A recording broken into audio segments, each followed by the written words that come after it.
Assalamualaikum warahmatullahi wabarakatuh. Welcome back my YouTube channel. Pada video kali ini kita akan membahas tentang perhitungan balance cairan. Nah, sebelum kita membahas cara menghitungnya, kita perlu mengenal dulu apa itu balance cairan. Nah, balance cairan itu adalah pengukuran cairan pada seseorang, baik itu cairan yang masuk maupun yang keluar pada tubuh seseorang. Dan balance cairan ini dihitungnya per 24 jam. Jadi kalau kita yang bertugas di rumah sakit itu menghitungnya bukan per shift tapi per 24 jamnya. Nah, untuk menghitung balance cairan ini kita harus memperhatikan usia dan berat badan seseorang. Karena untuk anak dan dewasa perhitungan kebutuhan cairannya itu berbeda. Perhitungan balance cairan ini sangat penting kita kuasai oleh kita sebagai perawat. Karena mengapa? Karena pasien-pasien yang kita rawat yang membutuhkan monitoring cairan yang ketat itu butuh yang namanya perhitungan balance cairan ini.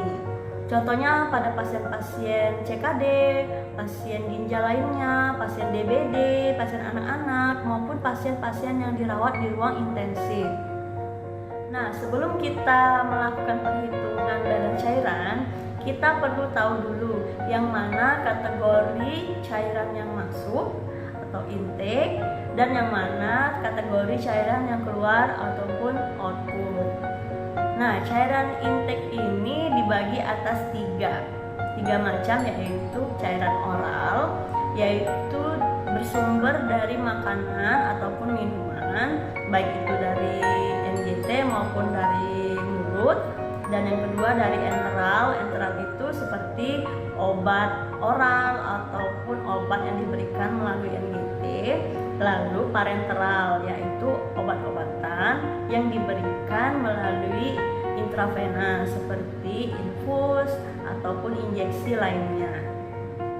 Sedangkan untuk output atau cairan yang keluar itu bisa berupa cairan muntahan pasien, cairan yang keluar dari NGT pasien, BAB maupun urin, dan cairan jangan lupa yang penting yaitu IWL. Nah, di video sebelumnya kita sudah bahas tentang perhitungan IWL ataupun insensible water loss, yaitu cairan yang jumlahnya tidak diketahui dan tidak bisa dihitung secara pasti yang keluar dari tubuh seseorang.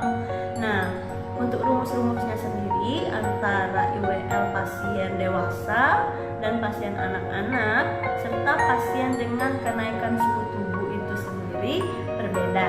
Untuk jelasnya nanti lihat di video sebelumnya untuk perhitungan IWL ya.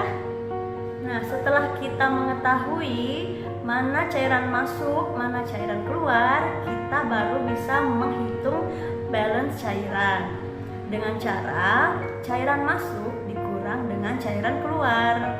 Jadi kita jumlahkan cairan-cairan masuk, kita kurangkan dengan total cairan yang keluar.